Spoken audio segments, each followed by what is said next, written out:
arranquen los motores, dale, Jetson. Reacciona, muévete, levántate. Reacciona, muévete, Muy buenas levántate. tardes, miren. Ya saben que teníamos una sorpresa para el día de hoy. La verdad es que es todo un orgullo para conversando con la pastoral juvenil online.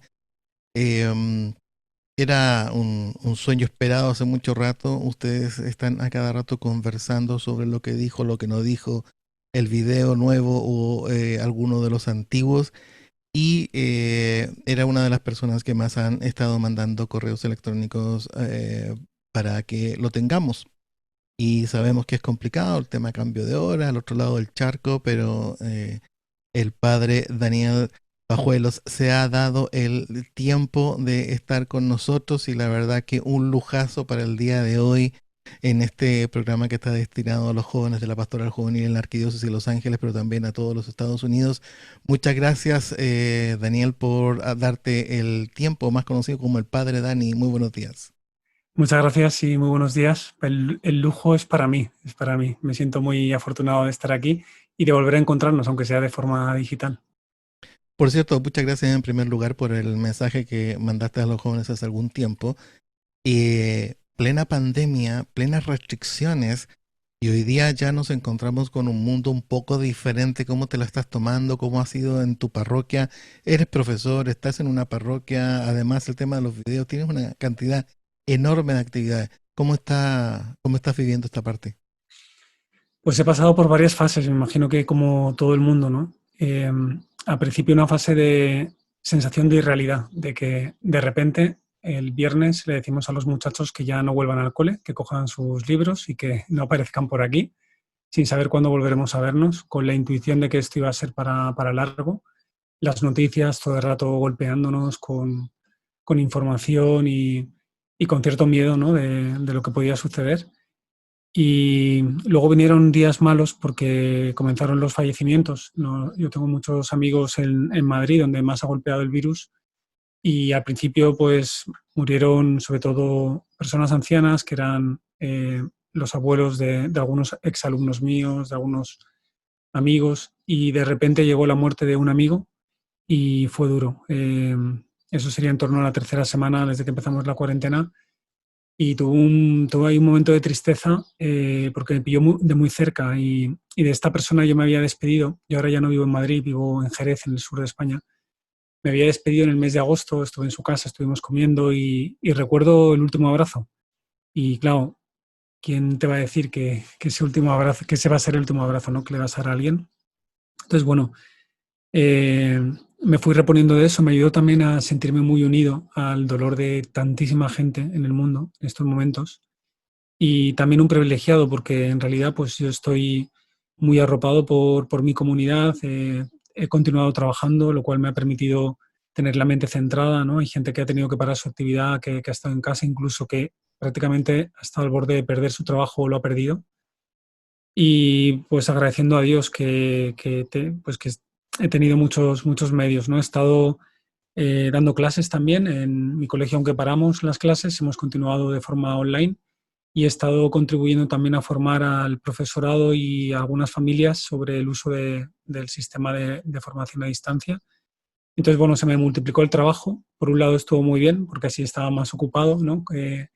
Pero por otro, la verdad es que hubo también un tiempo de saturación, que imagino que muchos habéis vivido, ¿no? El WhatsApp ardiendo, ¿no? La mensajería instantánea ardiendo, muchísimas tareas por hacer, muchísimo tiempo sentado aquí en esta silla trabajando en las clases, y he continuado también con el canal. Primero porque me parecía un servicio a la iglesia y al mundo el no cerrar esa ventanilla, ¿no? Y poder compartir por ahí mensajes de esperanza. Entonces tuve un primer vídeo que se llamaba Si no volviera a veros, ¿no? Algo así creo que se llamaba, y compartía a corazón abierto mis miedos, ¿no? Mi miedo de no volver a ver a mis padres, de perder a gente querida. Y compartí también una homilía en torno al coronavirus, que en mi canal no suelo compartir homilías porque mi público no suele ser de misa, pero me parecía que hacía falta una palabra porque en este tiempo también ha habido, incluso dentro de nuestra iglesia y fuera de ella, muchos pastores, sacerdotes y gurús de lo espiritual que han estado diciendo que el coronavirus era un castigo de Dios, ¿no? Resumido así. Entonces me parecía tal barbaridad culpar a Dios de lo que estaba pasando y, y olvidar lo que ha hecho el Señor en la cruz por nosotros, que pues también compartí ahí unas palabras en una homilía. Y luego he intentado pues hacer cosas también entretenidas para que pues la gente tenga su oportunidad de desconectar.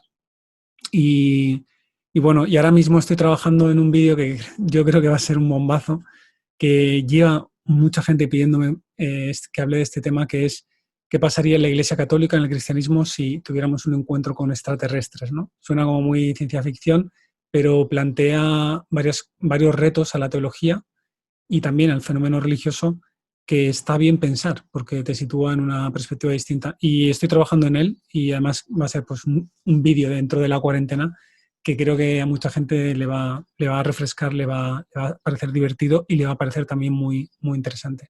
Y bueno, ese ha sido un poco mi labor. También he estado en la parroquia que tenemos aquí en mi colegio, que le hemos ido reabriendo desde hace 2 semanas, de acuerdo a la normativa del gobierno, y celebrando también la Eucaristía online todos los días, que es algo que yo nunca había hecho, y atendiendo, sobre todo cuando hemos reabierto en las confesiones, a personas que estaban pues muy rotas por dentro, ¿no? Por todo esto. Entonces haciendo un poco de labor de acompañamiento psicológico y también espiritual. Eh, Respecto a los extraterrestres, porque a mí ya me enganchó el tema. ¿Ok? Recuerdo que hay un cardenal en plena, digamos, en otros tiempos del Vaticano, que dijo que si nos encontrábamos con los extraterrestres había que evangelizarlo igual y si se dejaban, pues, a bautizarlos. Te voy a conseguir la cita porque la tengo en una de mis clases. Ah, genial, Sí, genial. sí. Bueno, esperaremos a ver, no haremos, ¿cómo se dice? Spoiler de, Spoiler. sí, de lo que vas a sacar. Tú como tú eres un sacerdote que además vive mucho su ministerio. Nosotros lo vemos dando conferencias y obviamente en el tema de YouTube para un público un poco más internacional. Pero tú como sacerdote, ¿cómo vives tu espiritualidad en estos momentos en que de pronto hay más preguntas que respuestas? Mi ministerio en YouTube, sobre todo, es de acercamiento, de escucha y de crear espacios de encuentro con gente atea. Entonces, desde hace años, además esos encuentros no son solo digitales, son presenciales, ¿no? Desde hace años, en mi lista de amigos y de gente con la que comparto, muchos de ellos son gente que no cree en Dios porque tiene preguntas sin responder, ¿no? Y yo me he dado cuenta de que también dentro de uno mismo, y quizás a alguno esto le escandaliza, ¿no? Siendo yo sacerdote, pero que dentro de uno hay muchas preguntas que no sé responder. A ver, que con el catecismo en la mano, pues uno tiene respuestas prefabricadas para todo, o respuestas teóricas, o respuestas que se encuentran ya dadas en la Biblia o en la patrística. Pero realmente las respuestas que necesitamos las personas son respuestas existenciales, ¿no? Que den sentido a lo que estás viviendo en este momento. Y hay muchas cosas a las que es difícil darles sentido, ¿no? A mí me ayuda de nuestra fe que tenemos eh, una esperanza puesta en que Dios sabe lo que hace, ¿no? En que Dios lleva el mando de este coche, en que todo tendrá un sentido, que el día último alumbrará con una luz que nos permitirá ver el significado de todo lo que está pasando. Porque yo no tengo respuesta para el sufrimiento, por ejemplo, ¿no? Creo que el sufrimiento del inocente es una de las cuestiones que más en jaque pone a cualquier religión, ¿no? Que más puede plantear con fuerza la hipótesis del ateísmo. Y no tengo una respuesta. Lo que yo hago es miro a Jesús en la cruz, ¿no? Miro a nuestro Dios que eligió el camino de asumir y cargar con ese sufrimiento y decirnos yo estaré con vosotros hasta el final de los tiempos. Pero, pero no tengo, esa es una, por ejemplo, de las cuestiones para las que realmente me reconozco desprovisto de respuestas. Puedo hablar, he estudiado filosofía, apologética, teología fundamental, puedo dar muchos motivos y hablar del mal moral, del mal natural, ¿no? Y de la libertad, y de todo eso he hablado, en el canal de YouTube he hablado, pero al final dices, ¿por qué una madre tiene que ver morir a su hijo? ¿Por qué un inocente ha de ser masacrado y aplastado con violencia? ¿Por qué un montón de gente buena ha de morir prematuramente por una enfermedad tan salvaje como la que estamos viviendo ahora, ¿no? No sé. Yo sí que creo que hay algo que nuestra religión lo ve así también, pero que nosotros creo que los católicos no lo tenemos todavía muy integrado. Es algo que quizás en el Concilio Vaticano II se vio con más fuerza, más claridad, y es que la realidad tiene autonomía. Dios no está interviniendo de continuo en la estructura de nuestra realidad, porque Él la ha creado así y la ha hecho así, posibilitando que nosotros seamos seres libres y que las cosas fluyan según las leyes que Él ha determinado, ¿no? Entonces, aceptar eso supone aceptar que, que la naturaleza tiene un proceso evolutivo, que hay cosas que nosotros percibimos como malas y que quizás no lo sean, como por ejemplo un virus, ¿no? Evidentemente para nosotros un virus que le quita la vida a alguien es algo malo, pero aceptar que eso no proviene de Dios, sino de la propia autonomía de la creación, te libera de querer buscar un culpable, de querer buscar una respuesta demasiado sencilla y demasiado rápida, ¿no? Esto lo ha enviado Dios para ponernos a prueba, o esto es el diablo porque hemos hecho no sé qué y nos castiga.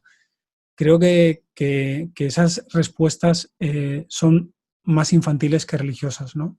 Y se parecen más a aquellas respuestas que dábamos en el pasado cuando decíamos que llovía del cielo porque los ángeles lloraban, ¿no? Pues hoy sabemos que no, que hay un proceso de evaporación y de condensación y que forma parte de la autonomía de las leyes, que Dios las ha creado, pero las ha creado para que el mundo subsista por sí mismo, ¿no? Y no esté dependiendo continuamente de una intervención divina.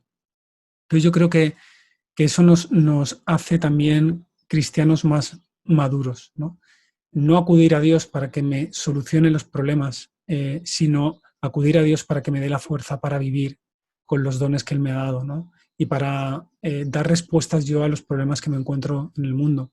Por eso cuando veo a alguien que sufre, creo que tengo que dejar de culpar a Dios o de buscar culpables y tengo que ponerme yo a pensar cómo puedo aliviar algo de este sufrimiento, cómo puedo curar algunas de estas heridas desde lo poco que yo soy y en mi metro y medio de espacio, cómo puedo implicarme, ¿no?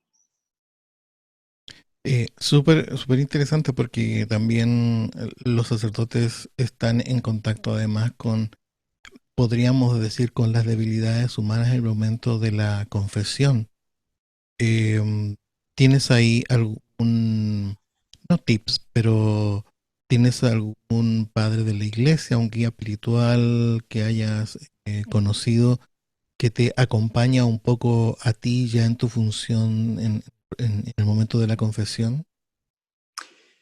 Sí, bueno, para nosotros es fundamental. Siempre decimos en mi congregación que tú no puedes acompañar a otro si no eres acompañado, que tú no puedes confesar si no te confiesas, ¿no? O sea, cómo dar esa medicina si tú no la pruebas, si tú no estás gozando de ella. Yo cada vez que tengo que discernir una decisión importante en mi vida o hacer un cambio sustancial, lo hago en discernimiento, por un lado con mis superiores, ¿no? Si es una decisión que al final cambia cosas en mi vida, y también con mi director espiritual, que en mi caso y desde hace años es otro religioso marianista que me inspira mucha confianza, una persona con una formación muy grande y con mucha sensibilidad espiritual, con mucha empatía. Y claro, el hecho de llevar muchos años con esa persona me permite rápidamente que él entienda en qué situación me encuentro porque conoce un poco mi historia, ¿no? Y no tengo que darle un montón de explicaciones. Hay gente que ve más sencillo o encuentra más fácil hablar con una persona desconocida, con un sacerdote que no conoce de nada y exponerle su situación porque le da menos vergüenza, ¿no? Que no que haya una persona que te conoce demasiado, también puede ser, ¿no? Pero yo creo que al final una vida cristiana un poco tomada en serio exige algún tipo de acompañamiento también serio, que no quiere decir que todas las semanas estés hablando con alguien, quizás en el inicio de tu acompañamiento sí que lo necesites, pero con el tiempo eso se va dilatando, ¿no? Pues una vez al mes o 2 veces al año, ya depende de tus circunstancias. Uno no está tomando decisiones vitales cada mes, ¿no? En la confesión a mí me hizo mucho daño cuando era más joven, todavía no era sacerdote, fui a confesarme a una catedral en Zaragoza, en la Basílica de la Virgen del Pilar, muy querida para nosotros los marianistas, y había pues un sacerdote diocesano que estaba ahí confesando y me acerqué, y era bastante más joven que ahora, y le confesé, no me acuerdo, pero le confesé unos pecados de, de fraile, o sea, minucias, ¿no? No, nada grave, y no quiso darme la absolución. Me, me dijo que no estaba arrepentido. O sea, él hizo un juicio sobre mi arrepentimiento. Yo le dije que sí que estaba arrepentido y él me dijo que no. Y entonces me fui. Nunca más me ha vuelto a pasar, ¿eh? Pero me levanté profundamente herido y en aquel momento yo ya tenía acompañamiento espiritual y pude hablar esto. Pero me imagino el dolor que puede provocar esto en cualquier otra persona que no tiene asideros, ¿no? Otro sitio donde agarrarse, que vayas a un sacerdote y que te diga no que no te pueda dar la absolución, sino que él está convencido de que no estás arrepentido, porque él está en ese momento haciendo un juicio que solo compete a Dios, ¿no? Entonces yo cuando confieso, primero me hago el firme propósito de no juzgar a las personas. Yo no sé, yo no voy a saber nunca si en lo profundo del corazón de la persona que se confiesa lo hace con arrepentimiento o no. Yo no lo sé, pero he de fiarme. Y más hoy en día, que acercarse a confesarse cuesta muchísimo. O sea, la persona que se acerca a confesarse está haciendo ya un acto de humildad y de humillación enorme, como para que tú encima le digas, no, mira, es que no estás arrepentido, no te veo arrepentido, ¿no? Entonces, confesar requiere aparcar ese instinto humano que tenemos de juzgar a los demás y para eso hace falta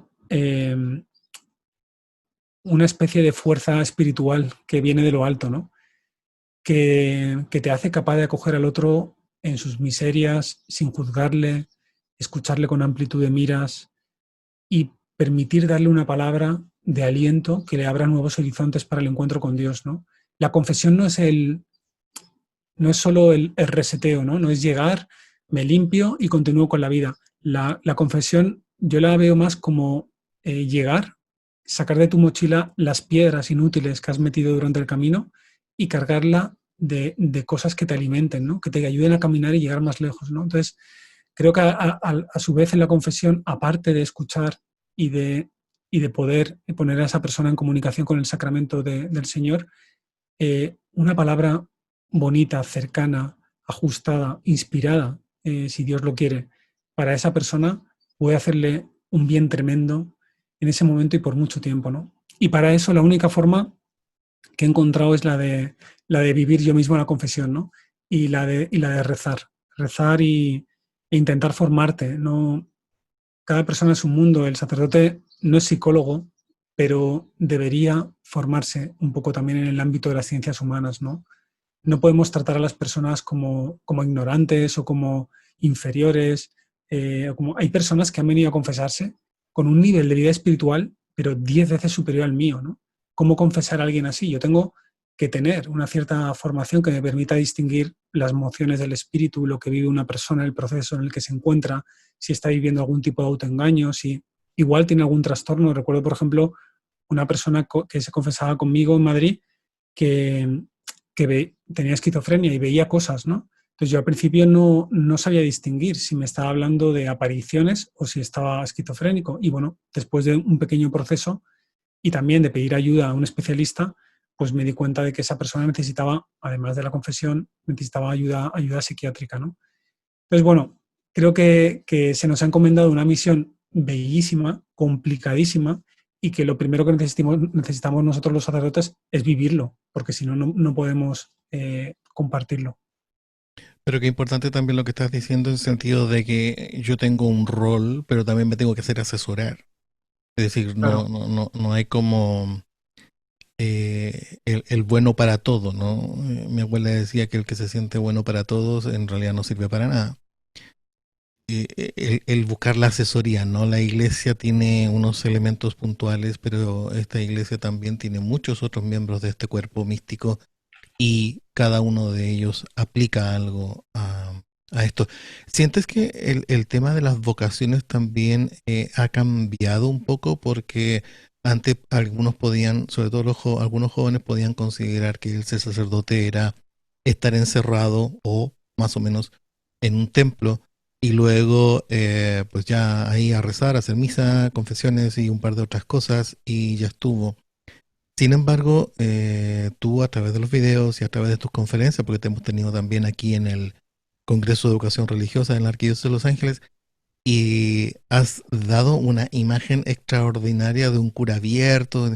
¿Ha cambiado la vocación del sacerdote este último tiempo? Tú lo sabes mejor que yo. La iglesia es súper heterogénea. O sea, hay diversidad de carismas. Entonces te puedes encontrar a sacerdotes como yo y de otro tipo totalmente distinto, ¿no? Em, Me parece que el sacerdocio debe, por un lado, debe ser fiel a lo que el Señor Jesús quiere que sea el sacerdocio, ¿no? Y creo que el sacerdocio se ha visto siempre tentado de ser otra cosa. El Papa Francisco lo dice de una forma muy fuerte, muy dura, y es el funcionariado, de convertirnos en funcionarios, ¿no? En haber hecho unos estudios, haber adquirido un prestigio, porque querámoslo o no, bueno, en mi contexto, ser sacerdote es casi motivo de insulto en la calle, ¿no? Pero dentro de la iglesia, ser sacerdote sigue siendo un privilegio, ¿no? Somos los, además, sacerdotes varones, ¿no? Los únicos que podemos oficiar la misa, que podemos confesar, que podemos ser obispos, que puede llegar a ser papa, que tienes la decisión última en muchas cosas. Y el hecho de acceder al sacerdocio pervierte a algunos jóvenes. O sea, es muy fuerte, lo que digo, pero eso yo lo he visto en mi proceso de formación. En Roma estuve en contacto no solo con seminaristas de mi congregación, sino de otras muchas congregaciones y de algunas diócesis.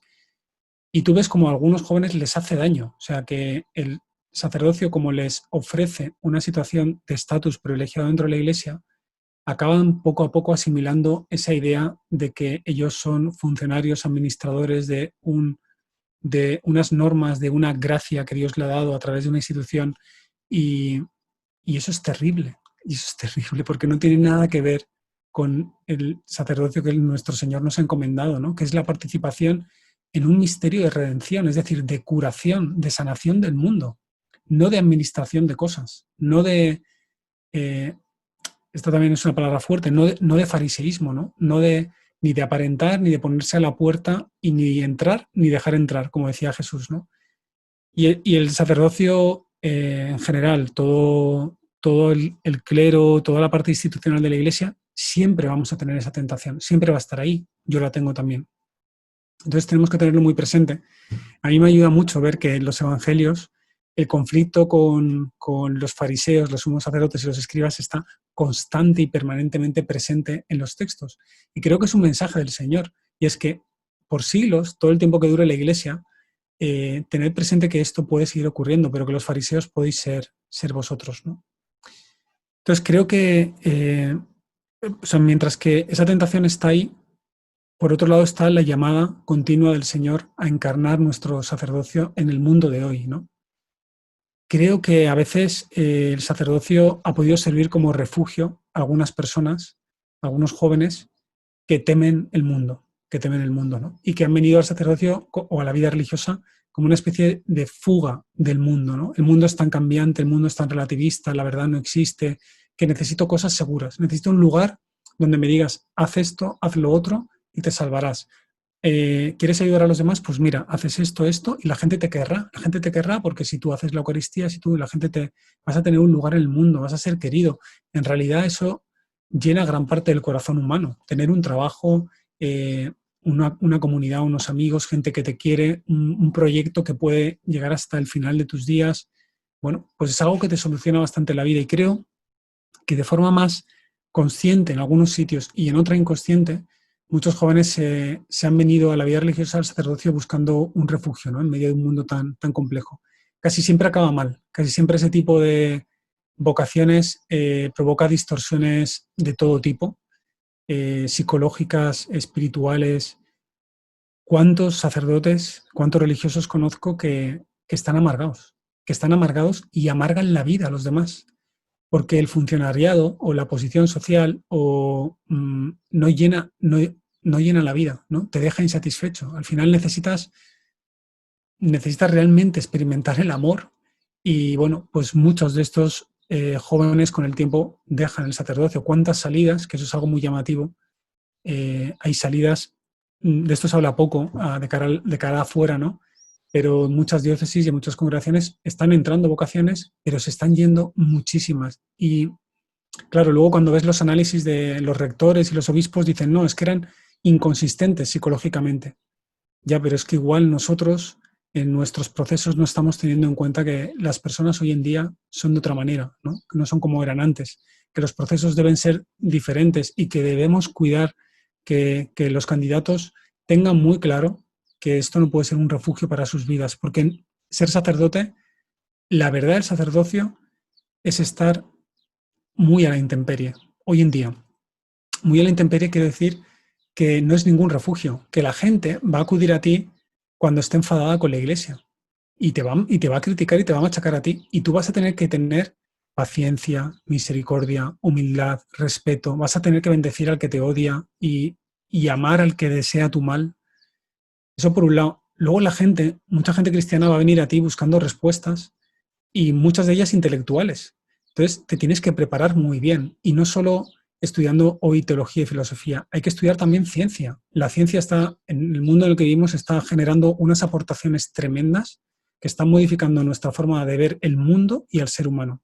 ¿Cómo puedes hablar de una teología que es del siglo XIX, XVIII o XIV y no estar formándote y preparándote para dar una respuesta realmente significativa al mundo de hoy, a los problemas que hoy la gente tiene, ¿no? Entonces, ser sacerdote es exponerse muchísimo. Cuando termina una misa y la gente se va de la iglesia, a la puerta, en muchas parroquias, se nos queda gente mendigando, por ejemplo, ¿no? ¿Qué vas a hacer? ¿Qué vas a hacer? ¿Qué te dice tu corazón sacerdotal? ¿Vas a cerrar las puertas sin más o vas a atender a esas personas ¿qué vas a hacer con los que vienen a pedirte dinero?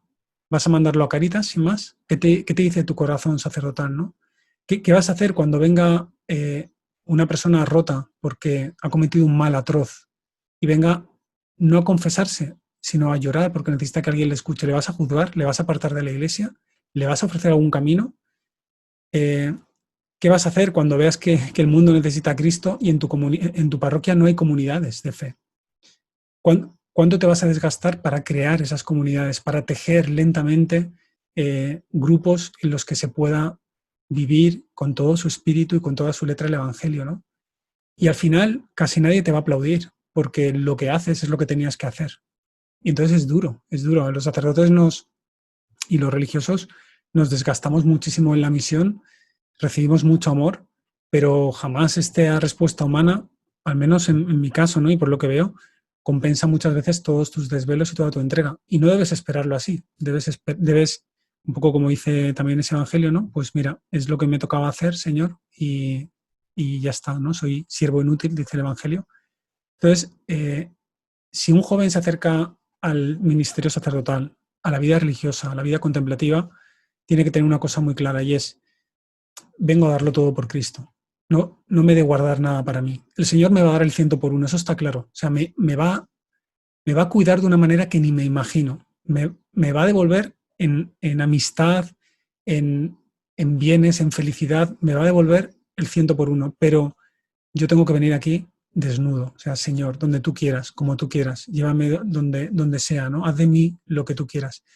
Y esa es la generosidad que me parece que hay que educar en los grupos de jóvenes, en los procesos vocacionales, en el seminario, en los noviciados, porque la generosidad también se aprende, ¿no? Y no es algo únicamente que te venga de serie o no te venga de serie. Entonces eso, bueno, me parece importante. Me recuerda algunos de los términos que usa el Papa Francisco, como por ejemplo que la iglesia tiene que ser un hospital, ¿no? Y un hospital obvio de emergencia. Tenemos que estar preparados como equipos de emergencia, ¿no? Ahí a recibir a la gente que llega por esa atención. Y también lo del carrerismo es negativo, es una actitud que también el Papa Francisco ha mencionado muchas veces, no solamente en el tema de los sacerdotes, obviamente ha sido su foco, pero en general la gente como que el común entra a un grupo juvenil o a un grupo de oración o a un grupo pastoral y como que comienza a tener cargos y como que comienza a sentir que va subiendo el diaconado, por ejemplo, que es un trabajo que me parece que este mes o el mes anterior el Papa había pedido que rezáramos por los diáconos. También una vocación un poco olvidada, pero en algunos casos vista como el paso siguiente del laico comprometido y luego del diaconado, pues, ¿por qué no se van a hacer sacerdotes, no? Esto no es una carrera, ¿no? Y luego obispo y quizás pues ya, bueno, papa. Pero esto no es una carrera, el estar en estas posiciones. Además que el estilo de sacerdocio que tú planteas es un estilo de sacerdocio que habla con la cultura y el Papa Francisco nos está llamando a ir a las periferias, no necesariamente en términos apologéticos, sino que más bien en términos de encantamiento, ¿no? Acaba de sacar ya un mes quizás, Zizek, que es uno de los filósofos que más me gusta leer porque me interpela en muchas de las cosas que de pronto creo establecidas y él hace unas preguntas muy interesantes. También él se declara obviamente comunista, ateo y no sé qué, o sea, toda la radicalidad máxima, él dice, yo las tengo. Y también, y sobre esa radicalidad máxima, dice en algunos libros, yo también tengo contradicciones, así que no me definan porque ni yo soy capaz de hacerlo.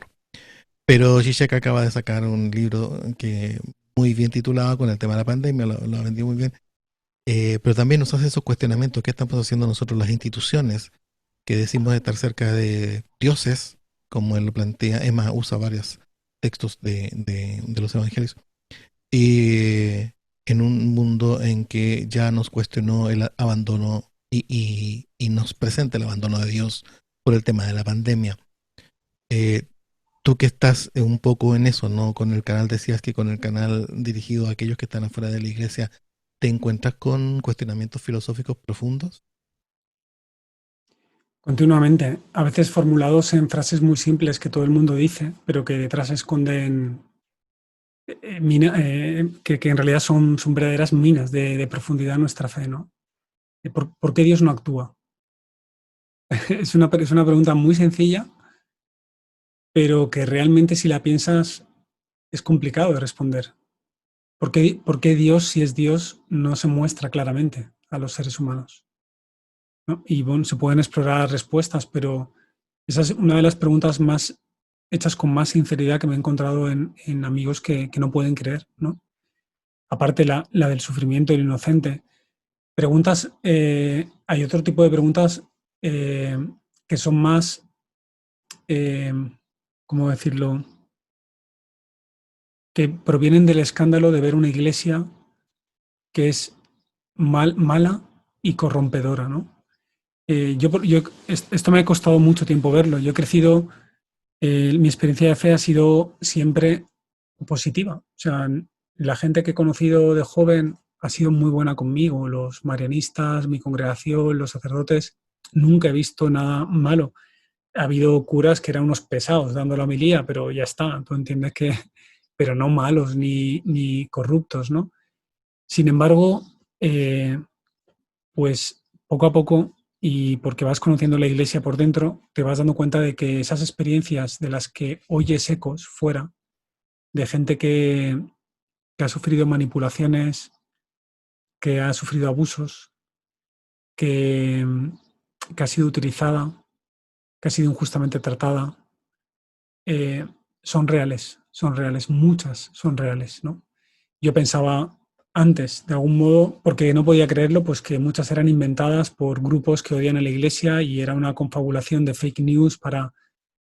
Pero pues hay que reconocerlo y esto espero que no le escandalice a nadie. La iglesia ha hecho mucho mal, hemos hecho mucho mal, hemos hecho mucho mal. Y cuanto más daño, cuando el daño proviene de más adentro de la institución, es decir, de los sacerdotes y de los obispos, más escandaloso es. Porque si un cristiano en su familia maltrata a su mujer, pues bueno, uno puede rápidamente decir, no, todos los cristianos no son así. Pero si el obispo de una diócesis ha estado robando dinero ha estado ocultando casos de abusos, por ejemplo, pues no es un cualquiera. Es una persona que tiene una formación, tiene un proceso de selección y que está ocupando un puesto de responsabilidad y es malvado y es corrupto, ¿no? Y corrompe a otras personas. Entonces, cuando eso ocurre, los motivos para el ateísmo se disparan. Porque en realidad yo lo que me he dado cuenta, ¿no? Cuando hablas largo y tendido con personas que no creen, que se dicen agnósticas o ateas, ¿no? Siempre al final, en última instancia, cuando hemos conseguido aparcar todas estas cuestiones de orden humano, porque todos somos pecadores, casi todo el mundo te reconoce que tiene que haber algo más, ¿no? Que esto no puede ser. Que tenemos la intuición de que hay algo detrás de la realidad que sostiene la realidad, que esto no puede ser mero fruto de una evolución azarosa, ¿no? Que ha llegado a generar seres humanos. No puede ser, intuimos que no. Incluso entre los ateos, afirmar el ateísmo duro de que no, todo es azar, incluso es difícil. Hay pocos argumentos para poder sostener el ateísmo duro. Y me parece que es más racional el teísmo, ¿no? Más razonable pensar que hay algo que ha iniciado esto y que sostiene todo esto, ¿no? Pero se hace difícilmente creíble un Dios bueno que se ha manifestado en Jesús y que ha deseado la Iglesia cuando la Iglesia no es buena y hace daño a las personas, ¿no? Porque entonces un Dios así yo no lo quiero, no puedo creer en él. Y esto me lo he encontrado al principio con dificultad porque vivía más metido en mi entorno, en mi vida religiosa, en mi proceso de formación, y conforme he salido en misión hacia afuera, he conocido gente herida por la Iglesia, gente atea, primero en mi familia, luego en mis círculos de amigos y después, sobre todo en la misión digital, me ha permitido ir bastante más lejos de mi perímetro eclesial. Pues esto lo veo por todas partes, ¿no? Pues un ministerio, o sea, si nuestra misión es ser hospital de campaña, entre otras cosas, tenemos que hacer todo lo posible para que nosotros no seamos la causa de las heridas de la gente. Eso para empezar. Y es difícil porque la Iglesia es una comunidad de pecadores. O sea, los que estamos aquí no somos santos. Yo he hecho daño a gente, ¿no? Y sé que he podido incluso hacer daño sin darme cuenta. A veces a un alumno le he chillado sin motivo. Recuerdo, por ejemplo, cuando empecé siendo profesora y era religioso marinista a los 22 años, me faltaban recursos para tener una buena autoridad en clase y utilizaba mucho el chillido, chillaba mucho. Ahora no lo hago nunca. O sea, pocas veces, igual chillo una vez en todo el curso, si pierdo la paciencia, ¿no? Pero, y pienso, pobres mis alumnos de aquellos años, lo que les chillaba. Espero que me sepan perdonar, ¿no? Cuando estemos en el reino de los cielos y digan, joder, es que este Dani a mí me chillaba, me ponía la cabeza como un bombo. Vamos a Y vamos a tratar de conseguir un video con tus exalumnos y tus actuales alumnos, un poco para hacer un estudio comparativo, ¿no te parece? sí, sí. Y todos herimos, ¿no? Todos hacemos daño porque cuando intentas amar también, pues haces daño y te haces daño, ¿no? Pero es distinto el daño que procede del deseo de amar que el daño que procede de la maldad, de la corrupción o del trastorno psicológico, ¿no? Y aquí conecto con lo que os comentaba antes, que gente que está en la iglesia ocupando puestos de responsabilidad, que, que no esté equilibrada afectivamente, que no tenga un acompañamiento, puede acabar haciendo daño a otros, puede acabar haciéndose daño a sí mismo, y esto hay que cuidarlo mucho. O sea, tenemos que tener firewalls, ¿no? Cortafuegos para detectar estas situaciones. Os voy a poner casos muy claros. Si detecto que un sacerdote, o sea, que del confesionario de un sacerdote sale la gente llorando, herida, tengo que averiguar qué está pasando. Tengo que preguntar, si soy un sacerdote de esa parroquia, qué ha pasado, qué está ocurriendo, detectar. Igual esa persona no está sabiendo acompañar, confesar. ¿No? Hay que decirle algo, hay que ofrecerle ayuda.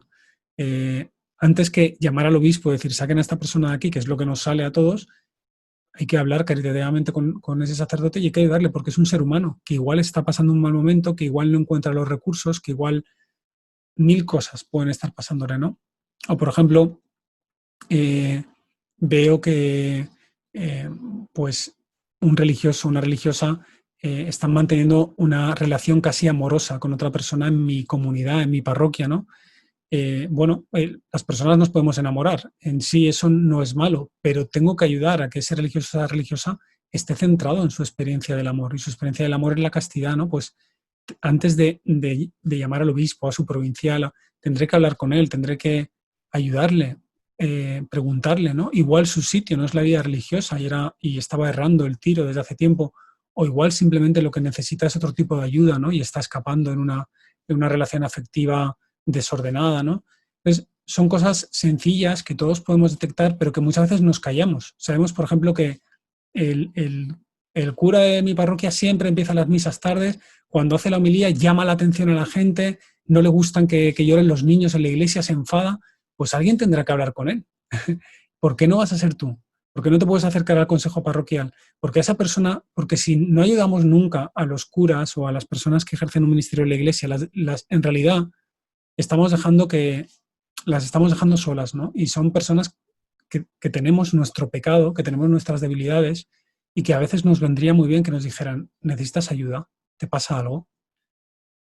Y bueno, creo que eso sería una revolución dentro de la iglesia, ¿no? Que nos ayudaría a curar muchas heridas dentro. Y que además estaría respaldado por el Evangelio, que te llama a ponerte en contacto con el hermano o la hermana en caso de conflicto. Y no solamente conflicto persona a persona, sino que estamos hablando también en una visión, como tú me decías. Si vemos a alguien actuar de una manera que no nos parece, pues ir a preguntar, porque a lo mejor puede tener una justificación o a lo mejor no, pero de todas maneras lo más probable es que esa conversación va a ayudar. Tú que estás en todo este como, tú eres como llaman en algunos lugares un front line, ¿no? Estás como un poco en la vanguardia de la iglesia, hay que mirar un poco lo que estás haciendo en muchas de las cosas y eso podemos ver que eh, en un tiempo más quizás va a ser ya replicable. Desde ya a mí me llamó mucho la atención aquí, por ejemplo, el tema de los streaming, de las misas streaming. Algunos sacerdotes que han estado muy preocupados del tema de las comunicaciones por tiempo ya estaban listos con cámaras, lo vienen haciendo hace tiempo. A otros los pilló, pero de una manera impresionante, y con el celular de algún amigo ahí, y después ya un micrófono, y después ya fue tomando curso, digamos, ¿no? Y fue más agradable ver sus misas, pero ninguno, al menos de los que yo conozco que empezaron a hacer streaming, aquí en la arquidiócesis tuvo temor al ridículo, a la vergüenza, ¿no? Todos empezaron a hacer cuanto antes y ponerse al día, ver videos y qué sé yo.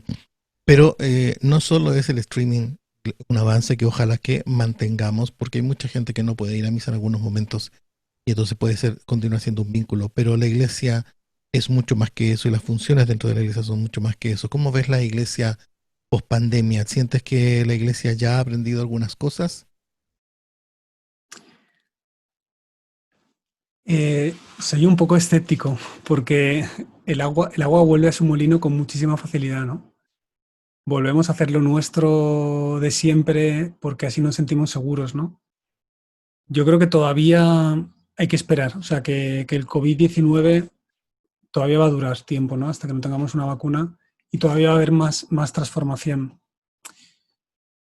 Hay que reflexionar, por ejemplo, en este fenómeno de las misas online.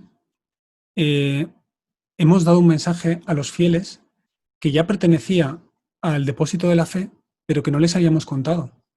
Y es que no siempre hace falta comulgar y estar presencialmente en una misa, ¿no? Y que una misa a distancia es tan válida como una misa presencial. Tan válida en el sentido de que puede recibir al Señor Jesús de forma espiritual, porque ¿quién puede poner muros a Dios para entregarse? Nadie, ¿no? Y aunque el Señor ha elegido el pan y el vino y las sustancias para hacerse presente, puede hacerlo de otras maneras.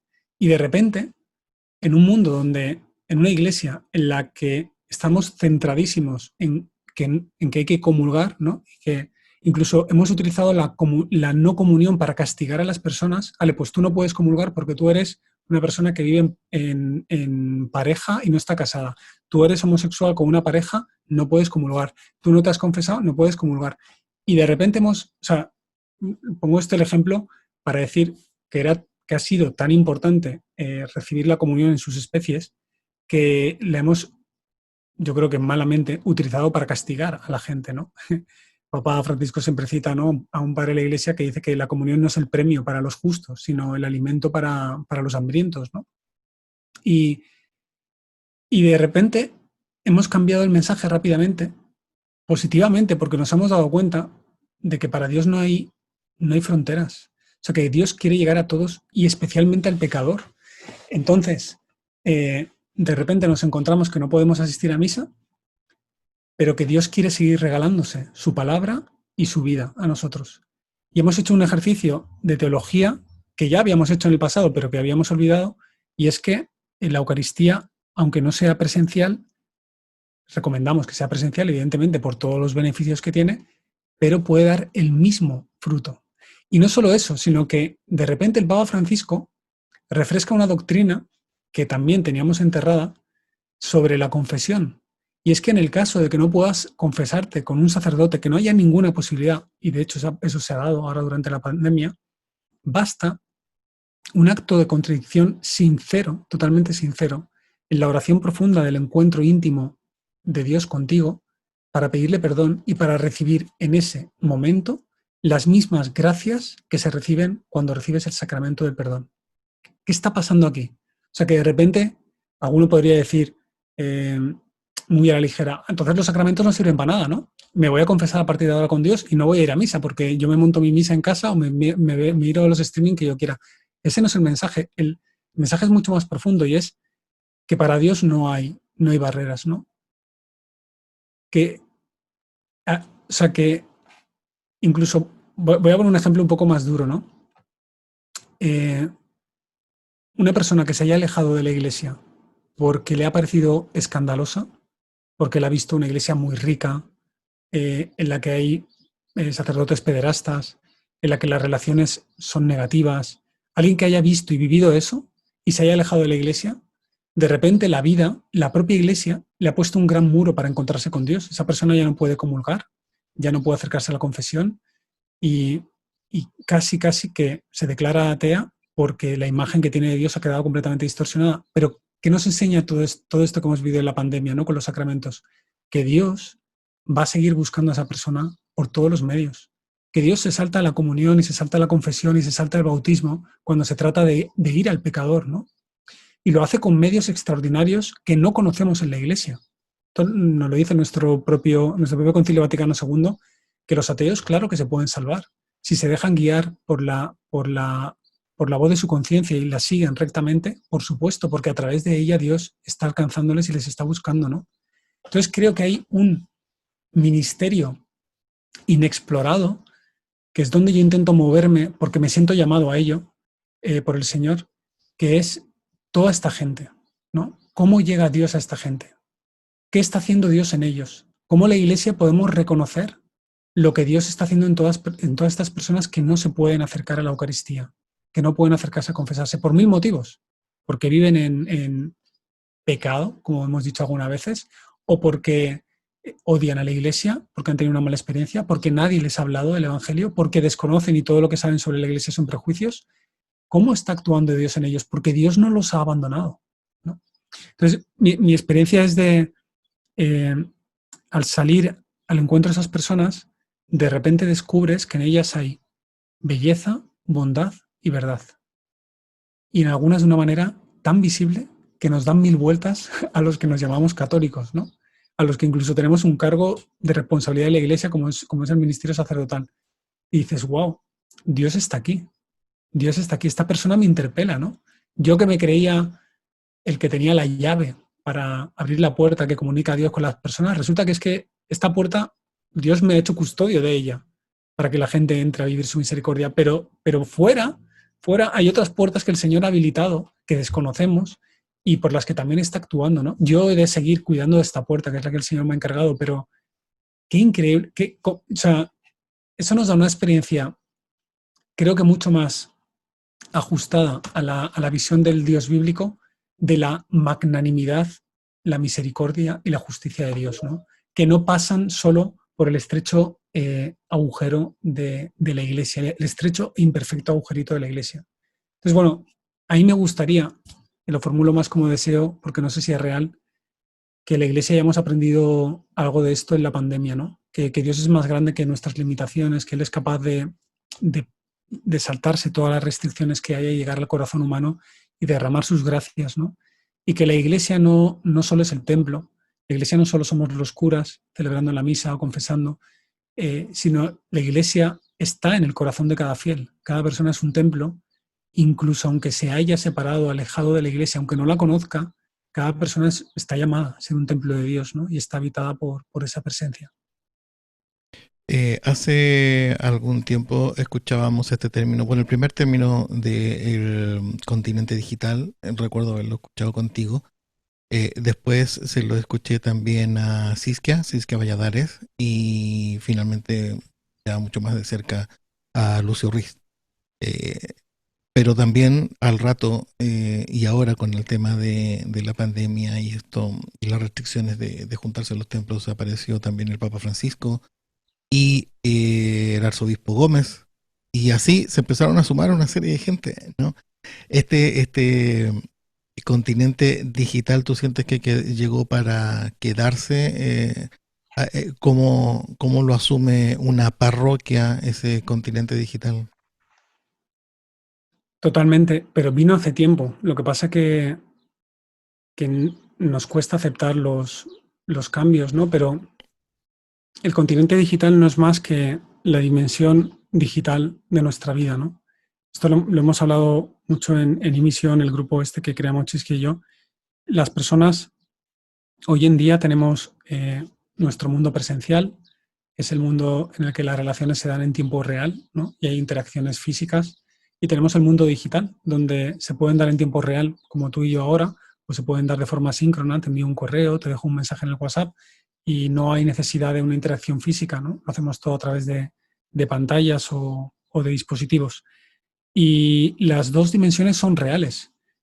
Una no es virtual en el sentido de es menos real, ¿vale? La digital no cuenta porque es menos real. No, no. O sea, que resulta que la dimensión digital puede estar impactando nuestras vidas a veces más que la presencial, porque se desarrollan las relaciones ahí, porque la economía fluye también en esos medios, porque hay gente que trabaja y vive de eso, porque se toman decisiones. Hoy, yo este ejemplo lo he puesto en más de una charla, cuando una joven de 15 años sospecha que se ha quedado embarazada, no le pregunta a sus padres ni a sus profesores, ni siquiera a sus mejores amigos, se va a Google y teclea, tengo 15 años y estoy embarazada, a ver qué pasa, a ver qué ocurre, cómo funciona, qué puede hacer. Y ya luego, pues igual habla con alguien más cercano, ¿no? Entonces, lo digital está siendo un intermediario fundamental para la toma de decisiones. Lo sabe todo el mundo que trabaja en marketing. Si tú haces una correcta campaña de marketing, ayudas a la gente a tomar decisiones, ¿no? Quizás la decisión que a ti te interesa en ese momento, pero ayudas a la gente a conocer cosas y a tomar decisiones en relación a esas cosas, ¿no? Lo sabemos por las campañas electorales de tantos partidos políticos en nuestro mundo. Están ya determinadas y es determinante el uso que se hace de las redes sociales para influir en la opinión de la gente, ¿no? Entonces, que la Iglesia permanezca al margen de estas cosas es un pecado, pero un pecado de verdad, porque el Señor nos llamó, nos dijo, id al mundo entero. Y hoy el mundo, o parte de este mundo, también es digital, ¿no? Entonces, abstraerse y decir, no, eso no va conmigo, ¿no? Me parece un pecado. Me parece que, a ver, puedo entender que un religioso, un laico, un sacerdote, un obispo que son ya muy mayores, que se les dificulta mucho pues manejar una tecnología que nunca ha usado, se pueda mantener hasta cierto punto al margen, ¿no? Pero una persona más o menos joven que está activa en el mundo de la misión y que quiere dar una respuesta significativa a la evangelización en el mundo de hoy, no puede abstraerse, no puede decir no tengo celular. Yo he hecho opción por no tener celular. Y además creer que esa opción es como más de pobre, ¿no? Perdona, la pobreza es justamente eso que tú no quieres hacer, ir ahí porque el Señor te lo pide. Eso es la pobreza, eso es el desprendimiento, ¿no? Entonces, o hay personas dentro de la iglesia que dicen, no, yo no quiero tener WhatsApp. Pero claro, luego te piden a ti que envíes los WhatsApps al grupo de confirmación, a la parroquia al lado, y te utilizan de intermediario. Lo que no quieren es tener problemas. Lo que no quieren es tener problemas, ¿no? Pero es una responsabilidad. O sea, hay que aterrizar ahí con cabeza. con formación. Hace falta mucha formación que todavía en la Iglesia ni hay ni sabemos encontrar dónde nos la pueden dar, ¿no? Criterios, discernimiento, pero hay que ponerse al día. Luego hay maravillas, o sea, el tema del streaming, hoy en día, yo recuerdo hace 5 años decir en algunas charlas, en el año 2020, el 95% del contenido que circulará por Internet, esto era una estadística de Cisco, una previsión de Cisco, será vídeo, y se ha cumplido. O sea, ahora más que textos, más que PDFs, más que documentos de Word, intercambiamos vídeos y fotos, pero cada vez más vídeos. Las plataformas que se crean es para transmitir vídeo, ¿no? Y es increíble, o sea, tú estás al otro lado del mundo y estamos aquí hablando en directo con un retardo de milisegundos que ni tú ni yo notamos, ¿no? Y lo estamos haciendo con vídeo y audio y estamos posibilitando un encuentro en el que van a participar cientos, tal vez miles de personas a un coste bajísimo para hacer un bien a muchísimas personas, ¿no? ¿Cómo puede la Iglesia mirar a otro lado? No debe mirar a otro lado. Hablo ya de no solo de la Iglesia del Vaticano, que yo creo que en el Vaticano han sido muy clarividentes y desde el pontificado de Juan Pablo II ya se dejaba muy claro que esto era una llamada de Dios, pero es luego en las diócesis, en los aterrizajes concretos, donde esto no se está teniendo en cuenta. A mí, por ejemplo, me da mucha pena que en los procesos de formación de novicios, novicias y seminaristas no se habla casi de esto. Incluso en algunos sitios se les prohíbe el móvil. Pero ¿cómo les prohíbes la herramienta que van a utilizar durante toda su vida de ministerio y de servicio y no haces al revés? ¿Por qué no les enseñas a usarla bien? ¿Por qué no les enseñas a tener criterios para saber cuándo tienen que responder una llamada, utilizar el WhatsApp o cómo simplemente técnicas, ¿no? Cómo meterse en redes sociales, cómo discernir lo que es una fake news de lo que no es, cómo averiguar la fuente de una noticia? Van a vivir en ese mundo y tú les dices, no, aquí está prohibido el celular, ¿no? Creo que todavía tenemos mucho margen de mejora. Me parece que el COVID nos ha ayudado. Me parece, lo veo en mi escuela, lo veo también en mi congregación, de repente gente que era reticente o que le parecía que esto era una cosa de jóvenes, no le ha quedado más remedio que utilizar todos estos medios para poder seguir evangelizando o para poder seguir comunicándose, ¿no? Entonces, tenemos que aprovechar esto. Y cuando el COVID vaya terminando, no podemos volver a lo de antes como si esto no hubiera pasado, ¿no? El mundo ha cambiado, la Iglesia también se habrá transformado algo y hay que seguir en esa línea y entender que esto seguramente también forma parte de los signos de los tiempos, ¿no? Y por lo tanto de la llamada que el Espíritu nos hace a evangelizar. De seguro tú no te acuerdas porque esto pasó hace 1500 años atrás, pero cuando el Internet aparece, estoy pensando en mi experiencia sudamericana, aparece y aparece solo en las universidades. Mucha gente se enteró de que estaba esto ya funcionando y estaban demonizando el Internet. Allí estaba el demonio, no había que meterse porque iba a producir muchos males y qué sé yo. Bueno, sí, pero también había en otros lados. Pero lo que iba es que al rato de, yo creo que en espacio de un año de que al menos llegó el Internet a la universidad, para los alumnos de posgrado, al rato aparece el Vaticano, ahí estaba Juan Pablo II con su página web. Una página web que uno pagaba los pecados metiéndose ahí buscando cosas. Pero ok, aparece con Juan Pablo II ahí una página. Y al rato, bueno, al tiempo después, vemos a Benedicto XVI con el tema del Twitter. Creo que Benedicto XVI fue el primero en usar Twitter.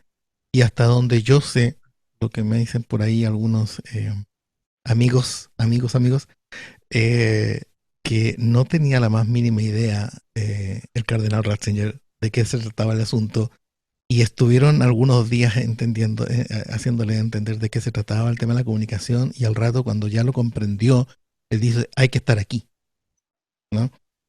No puedo revelar más detalles de eso, pero Benedicto XVI, no, o sea, si aquí hay comunicación y hay más gente, okay, hay que estar acá. Y bueno, cuando llegamos al Papa Francisco, pues ni hablar, ¿no? El Papa Francisco hace mucha comunicación online, hace mucha comunicación directa y quizás eso a los jóvenes les ha llegado muy profundamente, ¿no te parece? Sí. Además, en este tiempo de pandemia, el Papa ha hecho bastantes videoconferencias con periodistas, con grupos. lo cual también ha sido un ejemplo, ¿no? A seguir. Oye, pues que no nos detenga la pandemia, que no nos detenga el estar encerrados. Ya, yo creo que todos tenemos la esperanza de que eso ocurra. Mi querido amigo, yo sé que podríamos estar para ti toda la noche, para mí toda la mañana. Eh, También tengo aquí mi iglesia local que atender. Entonces, Tu iglesia doméstica, ¿no? la iglesia doméstica que ya tiene 2 años y medio. Entonces, también hay que ahí hacer algún trabajo. Pero en el tema de ya empezarnos un poco a despedir, decir un hasta pronto, quisiera darte unos minutos para darle un mensaje a los jóvenes que viven aquí en los Estados Unidos, específicamente en estos momentos de inseguridad, porque evidentemente esto ha traído pérdidas de trabajo, se está reabriendo, hay optimismo, ¿no? Pero siempre están los riesgos, así que te quisiera dejar unos minutos para un mensaje como un cura tan cercano que tú eres de todos ellos. Pues si os tuviera que compartir algo que para mí es vital, es que Jesús lo da todo, Jesús lo da todo por ti. Y la mejor respuesta que hay a un Dios que es así, ¿no? Es dárselo todo también. Es no guardarte nada, ¿no? Lo que hablaba antes de la generosidad. Cuando consigues establecer una relación así con el Señor, en la que tú te dejas amar por Él, te dejas regalar, porque Él se quiere regalar a ti. Él desea lo mejor para ti. Él te quiere llevar a la plenitud de lo que tú puedes llegar a ser. Cuando te dejas hacer así por Dios y eres capaz de darlo todo por Él, confluye lo que en la iglesia muchas veces decimos, ¿no? Ese hágase en mí según tu voluntad, ¿no? Y sucede en ti lo que sucedió en la Virgen María.